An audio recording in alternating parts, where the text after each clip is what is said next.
اعوذ باللہ من الشیطان الرجیم، بسم اللہ الرحمن الرحیم۔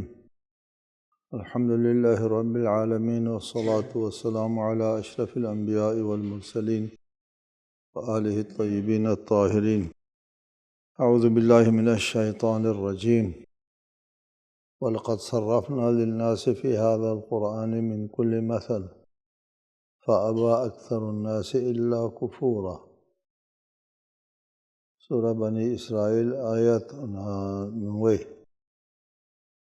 اور تحقیق ہم نے اس قرآن میں ہر مضمون کو لوگوں کے لیے مختلف انداز میں بیان کیا ہے، لیکن اکثر لوگ کفر پر ڈٹ گئے۔ قرآن مجید اپنے مطالب کو بیان کرنے کے لیے اور لوگوں کے اوپر حجت پوری کرنے کے لیے کسی قسم کا سقم نہیں چھوڑتا۔ اس آیت میں ارشاد فرمایا، وَلَقَدْ صَرَّفْنَا لِلنَّاسِ فِي هَذَا الْقُرْآنِ مِنْ كُلِّ مَثَلٍ۔ ہم نے اس قرآن میں ہر انداز کو بیان کیا ہے، حقائق کو بیان کرنے کے لیے، سمجھانے کے لیے، حجت پوری کرنے کے لیے۔ ایک مطلب کو اللہ تعالیٰ مختلف آیات میں تکرار فرماتا ہے، اسی کی طرف اشارہ ہے، مختلف انداز میں تکرار فرماتا ہے۔ مطلب ایک ہوتا ہے، انداز مختلف، اسلوب مختلف، طریقۂ گفتگو، افہام تفہیم کا طریقہ مختلف، کہ کچھ ذہن کے لیے یہ انداز قابل فہم ہے، دوسرے ذہن کے لیے وہ انداز قابل فہم ہے۔ پہلے بھی ذکر ہوا تھا کہ جب مشرکین سب سے زیادہ قرآن مجید میں آیتیں جو ہے وہ قیامت کے برحق ہونے کے بارے میں، لوگ اس کے منکر تھے، اور قرآن اس کو کہ قیامت برحق ہے بار بار جو ہے وہ قرآن میں ذکر کرتا ہے، اور اس میں ہر اسلوب اختیار کیا ہے۔ پہلے تخلیق میں ہم عاجز رہ گئے کہ ہم دوسری تخلیق نہیں کر سکتے، یہ ایک انداز بیان ہے۔ قُلْ يُحْيِيهَا الَّذِي أَنشَأَهَا أَوَّلَ مَرَّةٍ، یہ دوسرا انداز بیان ہے۔ وَلَقَدْ عَلِمْتُمُ النَّشْأَةَ الْأُولَىٰ، نشأہ اولیٰ، جو پہلے تم خاک سے نکل کے پیدا ہو گئے ہو تو تم کو علم ہے، تو پھر دوسرے کے بارے میں کیوں انکار کرتے؟ اس قسم کے انداز بیان جو ہے وہ مختلف انداز میں اللہ تعالیٰ نے اس ایک مطلب کو سمجھایا ہے کہ لوگوں کو بات سمجھ میں آ جائے۔ لیکن ارشاد فرماتے من کل مثل، ہر قسم کا جو مثل ہے، ایک ہوتا ہے نا مثل ہوتا ہے اور ایک مثل ہوتا ہے۔ مثل ایک جیسا، مثل ایک ضرب کلام جو چلتا ہے، ضرب المثل کہتے ہیں، ضرب چلنے کہتے ہیں۔ ایک محاورہ ہے، ایک مثال ہے، وہ مثال جو ہے لوگوں کے زبانوں کے اوپر وہ چلتا ہے مثال، اس لیے ضرب کہتے ہیں، یعنی جیسے مثالوں کی روانی لوگوں کی زبانوں کے اوپر جو وہ ضرب المثل نہیں کہیں، بہت بڑی غلطی ہوتی ہے اہل علم کے لیے، ضرب المثل کہنا ہوتا ہے۔ اور افہام و تفہیم کے لیے مثال بہترین ذریعہ ہے، بہترین ذریعہ مثال دینا ہوتا ہے۔ تشبیہ کہہ دیجئے یا مثال کہہ دیجئے، ایک غیر محسوس چیز کو محسوس چیز میں لے آ کر کے سمجھانا، اس کو تشبیہ بھی کہتے ہیں، مثال بھی کہتے ہیں۔ اللہ تعالیٰ ملکوتی چیزوں کو بیان فرماتا ہے قرآن مجید میں، وہ ملکوتی چیزیں ہمارے لیے قابل فہم نہیں ہے، ہم نہیں سمجھ سکتے۔ وہ فلاسفہ کا ہے اس بات پر اتفاق کہ انسان کے محسوسات میں جو چیزیں نہیں آئی ہیں ان کو انسان نہیں سمجھ سکتا۔ اگر پانی کو ہم نے نہ دیکھا ہوتا، پانی وجود میں نہ ہوتا، تو ہم کبھی بھی نہ سمجھتے کہ پانی کیا چیز ہے۔ ہم نے دیکھ لیا تو سمجھ لیا۔ اس لیے کہتے ہیں نا من فقد حسا فقد علم، اگر کوئی حصہ آپ کا نہیں ہے تو اس سے مربوط تمام علم بھی آپ کے پاس نہیں ہے۔ انسان محسوسات کے ذریعے سمجھ سکتا ہے، انسان کا عقل درک کرتا ہے محسوسات کے ذریعے، اور محسوسات جو ہے وہ بہترین ذریعہ ہوتا ہے کسی مطلب کو سمجھانے کے لیے، مثال۔ اور خداوند عالم نے مثالیں دی ہیں، فلاں کی کمثلی کمثلی کمثلی، بہت زیادہ مثالیں پیش کی ہیں مطالب کو سمجھانے کے لیے۔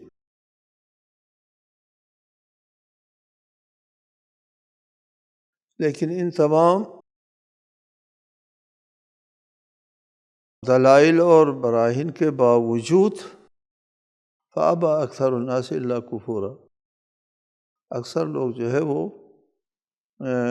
کفر اختیار کرنے کے علاوہ ہدایت کی باتوں کو قبول کرنے سے انکار کرتے ہیں۔ آگے آیت ہے وَقَالُوا لَن نُؤْمِنَ لَكَ حَتَّى تَفْجُرَ لَنَا مِنَ الْأَرْضِ يَنبُوعًا أَوْ تَكُونَ لَكَ جَنَّةٌ مِّن نَخِيلٍ وَعِنَبٍ فَتُفَجِّرَ الْأَنْهَارَ خِلَالَهَا تَفْجِيرًا أَوْ تُسْقِطَ السَّمَاءَ كَمَا زَعَمْتَ عَلَيْنَا كِسَفًا أَوْ تَأْتِيَ بِاللَّهِ وَالْمَلَائِكَةِ قَبِيلًا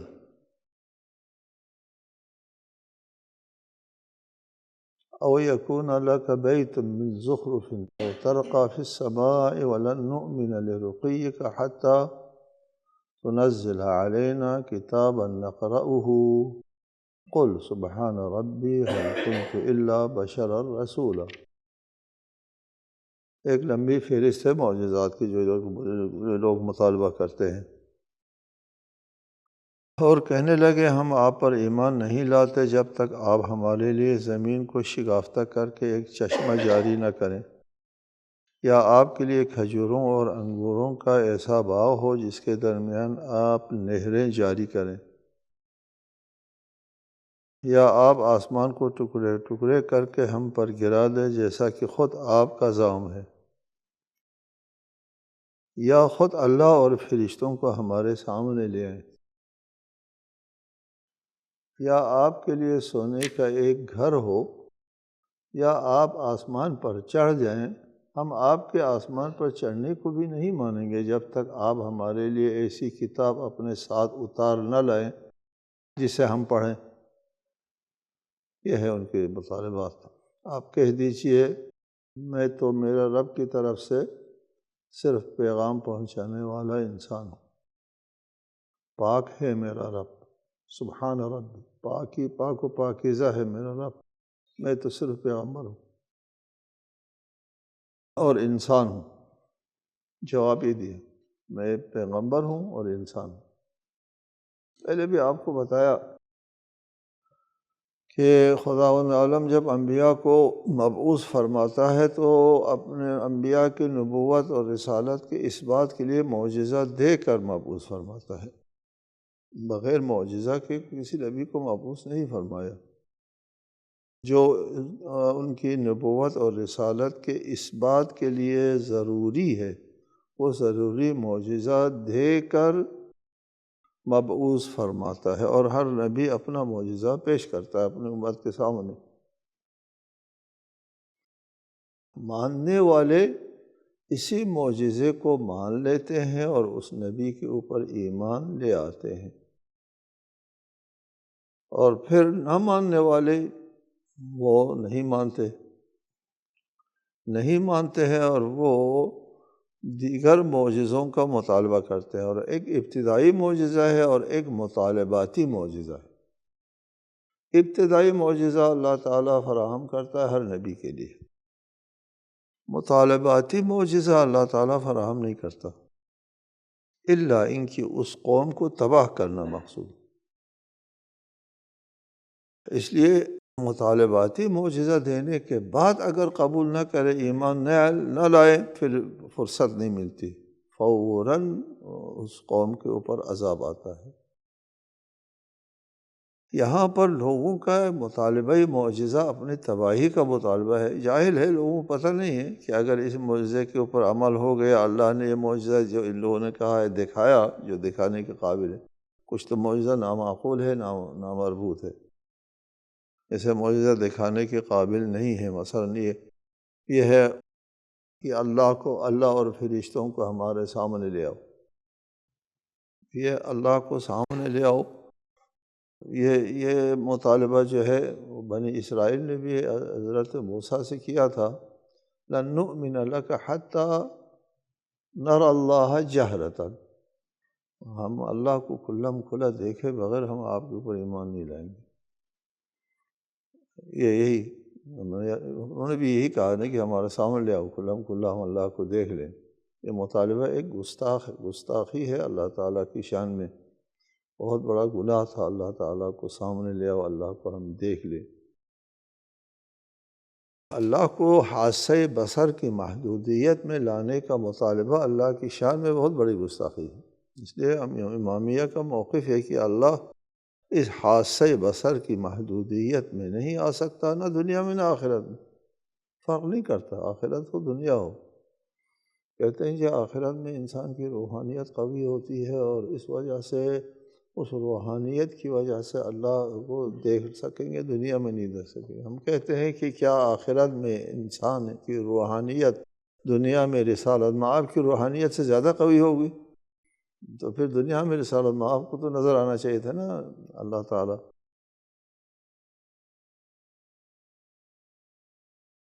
لوگوں نے پوچھا کیا رسالت مآب نے اللہ کو دیکھا ہے؟ کوئی روایت بناتے ہیں لوگ کہ اللہ تعالیٰ کو دیکھا ہے۔ تو جواب میں کہا کہ یہ قرآن مجید کس نے پیش کیا ہے؟ رسالت مآب نے پیش کیا، اس میں نہیں لکھا لیس کمثلہ شیء، اور اگر دیکھ لیا تو پھر وہ کوئی مثل کی شکل میں آ جائے گا۔ اسی قرآن لانے والے قرآن میں لا تدرکہ الابصار، پھر یہ قرآن پیش کرنے والے خود کہے کہ میں نے ادرکہ بصری، بہترین جواب تھا کہ یہ قرآن پیش کرنے والا کہے کہ میں نے خدا کو دیکھا۔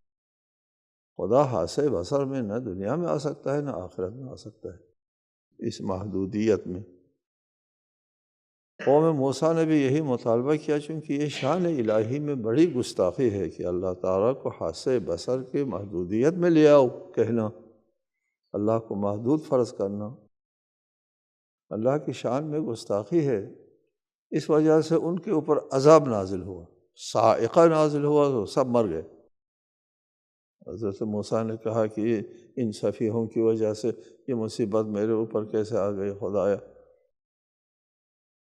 تو پھر کہتے ہیں ان کو دوبارہ زندہ کر دیا۔ یہ بہت بڑی سزا تھی، بہت بڑی سزا، یہ سزائے موت ہو گئی ان کے لیے، اس لیے کہ یہ بہت بڑی گستاخی ہے۔ ان لوگوں نے اپنے مطالبات میں اس چیز کو بھی رکھا ہے، اور یا تو لے آؤ اللہ کو اور فرشتوں کو قبیلہ، ہمارے سامنے لے آؤ۔ قبیل کے کئی معنی کیے ہیں، قبیل لاؤ ایک کے بعد دیگر لے آؤ، یا سامنے لے آؤ، اور بھی معنی کیا ہے، لیکن ہم نے اختیار کیا ہے سامنے لے آؤ، قبیلہ قبال، سامنے، ہمارے سامنے لے آؤ۔ جس طرح بنی اسرائیل نے کہا تھا نر اللہ جہرتاً کہا تھا، ان لوگوں نے قبیلاً کہا ہے، اور سامنے آنے پر ہی جہرتاً ہوگا۔ جواب میں ارشاد فرمایا سبحان ربی، میرا رب پاک و پاکیزہ ہے۔ ان کے مطالبات میں رب کی شان میں گستاخی ہے، اس وجہ سے اللہ تعالیٰ کی تنزیہ کر دی جواب میں کہ شان میں گستاخی ہے کہ اللہ کو اور فرشتوں کو سامنے لے آؤ کہنا، اور پھر آسمان پہ چڑھ جاؤ، تمہارے آسمان پر چڑھنے کو بھی ہم نہیں مانیں گے۔ دیکھو یہ خود کہتا ہے، خود کہتے ہیں کہ تمہارے آسمان پر چڑھ جائے تو پھر وہ اس کو نہیں مانیں گے، پھر بھی نہیں مانیں گے جب تک وہاں سے کتاب لے کر نہ آؤ۔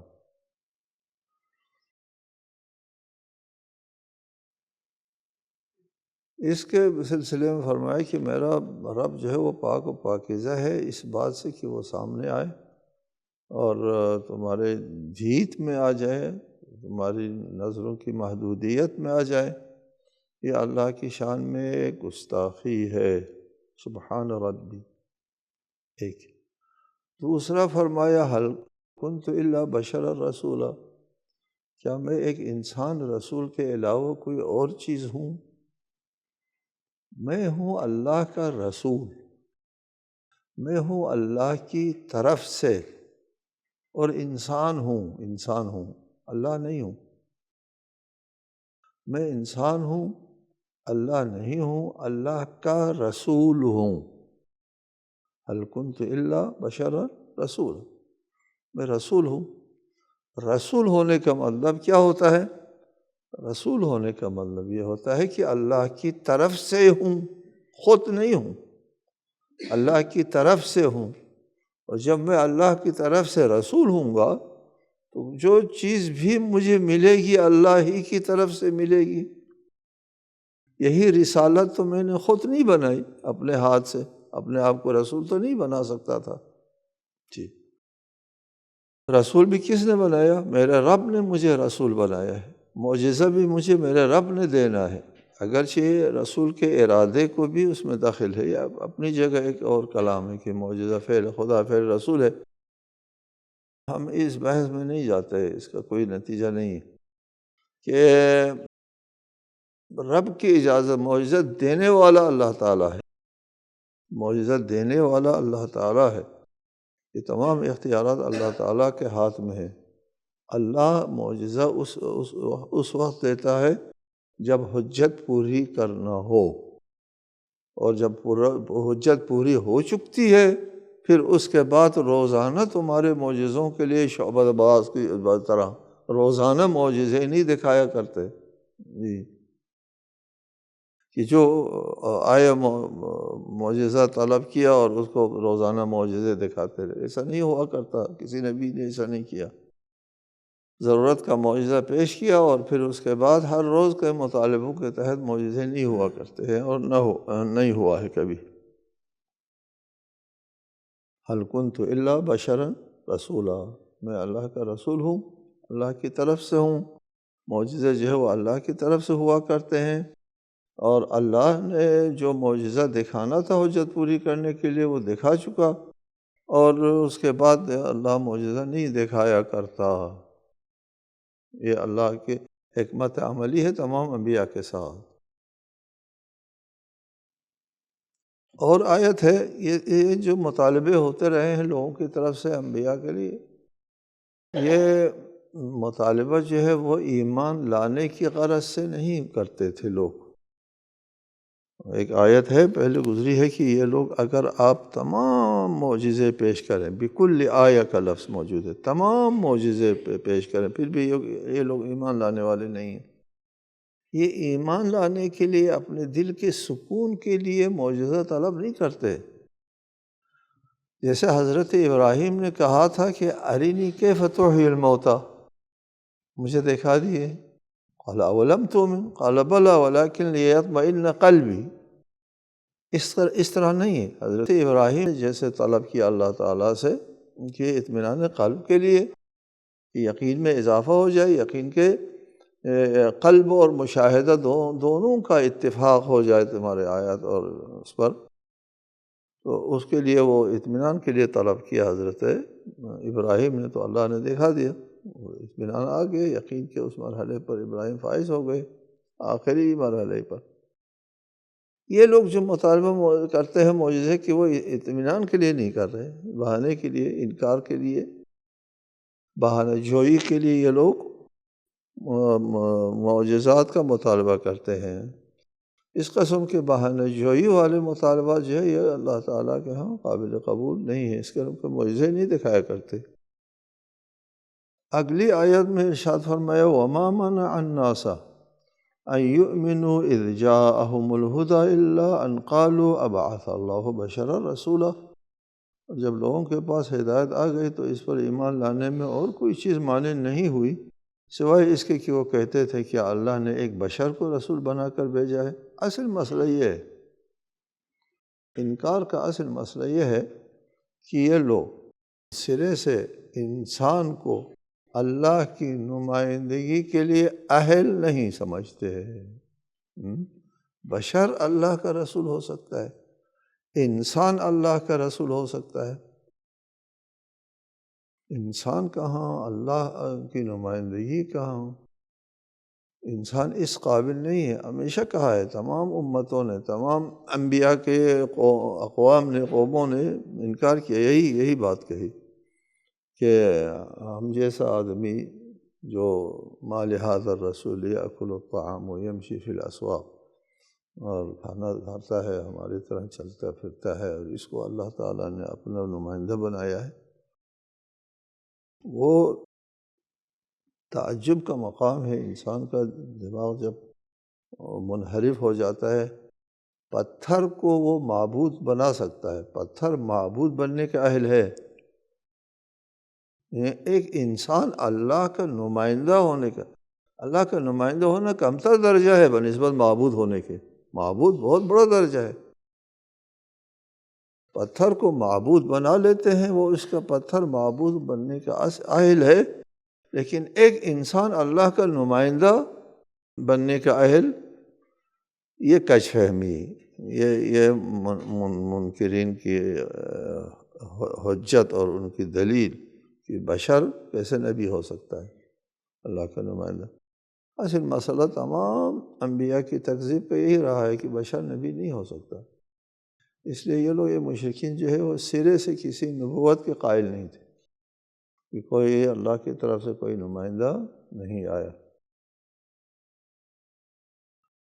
اور پھر یہ تعجب کی بات ہے کہ جب اللہ کی طرف سے کوئی نمائندہ نہیں آیا تو تمہارا خود براہ راست اللہ سے رابطہ بھی نہیں ہے۔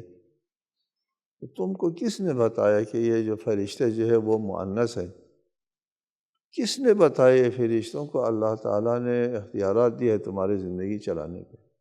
کس نے بتایا تم کو؟ فرشتے نے، اللہ کی طرف سے کسی نے آنا نہیں ہے، تمہارا خود براہ راست اللہ سے رابطہ بھی نہیں ہے، تم کو یہ باتیں کس نے بتائی؟ یہ مشرکانہ مذہب جو ہے وہ چونکہ ان کی کوئی اصل اور بنیاد نہیں ہے، تضادات پر مبنی ایک نامعقول مذہب تھا، اس لیے اسلام جو ہے وہ مشرک کو کسی قسم کے مذہب کے طور پر تسلیم نہیں کرتا، اہل کتاب کو تسلیم کرتا ہے ایک مذہب کے طور پر، اگرچہ وہ منحرف ہے، محرف مذہب ہے، لیکن مذہب تو ہے۔ یہود و نصارہ، مجوسیوں کو بھی اہل کتاب تصور کرتے ہیں، ان کو ایک مذہب کے طور پر تسلیم کرتے ہیں۔ شرک کوئی مذہب نہیں، ان کو کوئی بنیاد نہیں ہے، اس کو کسی مذہب کے طور پر اسلام تسلیم نہیں کرتا۔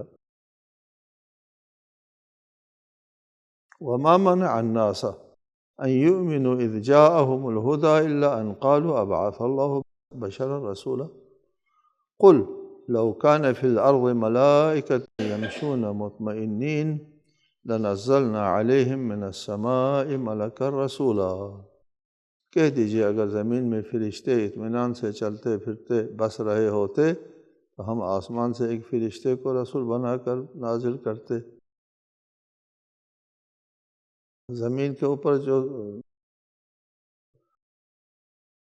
رہتے ہیں وہ فرشتے ہوتے تو ہم فرشتہ رسول بھیجتے۔ زمین پر بسنے والے انسان ہے تو پھر ہم نے انسان کو رسول بنا کر کے بھیجنا ہے۔ اگر فرض کر لیتے ہیں کسی فرشتے کو رسول بنا کر کے بھیجتے ہیں، فرشتہ جو ہے وہ ایک طرفہ مخلوق ہے، اس میں خواہشات نہیں ہیں، اس میں وہ باتیں نہیں ہیں، وہ آزمائش اس کی نہیں ہوتی فرشتوں کی، ان کو تکلیف دی ہے جس طرح اللہ تعالیٰ کے زیر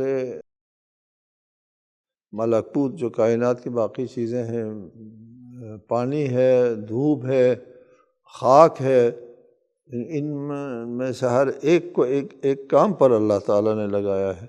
دھوپ کو جس کام پر لگایا ہے کہ وہ دوسرا نہیں کر سکتا، انحراف نہیں کر سکتا۔ پانی کو جو تراوت دی ہے کہ وہ پانی کہیں گے میں اپنی تراوت ختم کر کے خشک ہونا چاہتا ہوں، نہیں کر سکتا۔ زمین کو رویدگی دی ہے کہ اب زمین اپنی رویدگی سے ہاتھ نہیں اٹھا سکتی، اسی طرح ہیں فرشتے بھی،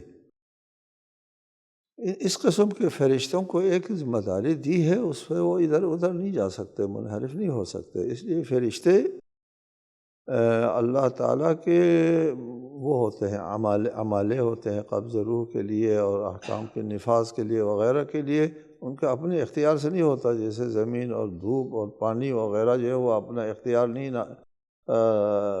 نافذ کرتے، اللہ کا ارادہ نافذ کرتے ہیں براہ راست ان کے ذریعے۔ فرشتے بھی اسی طرح ہیں۔ فرشتے جو ہے وہ دھوپ کی طرح، پانی کی طرح سے ذریعہ ہے، آلہ ہے، اپنا کوئی اختیار نہیں ہوتا۔ ٹھیک، تو یہاں زمین پر اگر فرشتے نبی بنا کر کے آ جاتے تو پھر لوگوں کے اوپر حجت پوری نہ ہوتی۔ اس لیے فرشتے کو تو بھوک نہیں لگتی، فرشتے کو تو زخم نہیں آتا، فرشتے تھکتے وقتے نہیں ہیں۔ فرشتے کہیں کہ جن نماز شب پڑھو، تہجد پڑھو،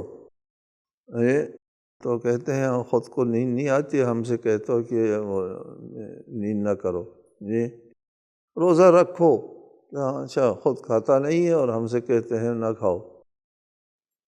یہ عملاً جو ہے وہ حجت پوری نہ ہوتی، اللہ تعالیٰ کا نظام نافذ نہ ہوتا اگر فرشتے یہاں آتے۔ ہاں اگر فرشتے ہوتے زمین میں تو ان کے لیے فرشتے آ سکتے تھے،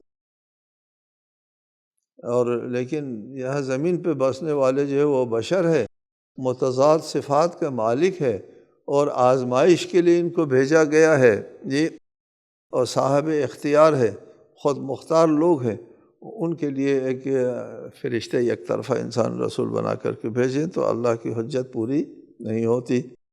اس لیے زمین میں ہم انسان کے لیے انسان کو ہی رسول بنا سکتے ہیں۔ السلام علیکم ورحمۃ اللہ وبرکاتہ۔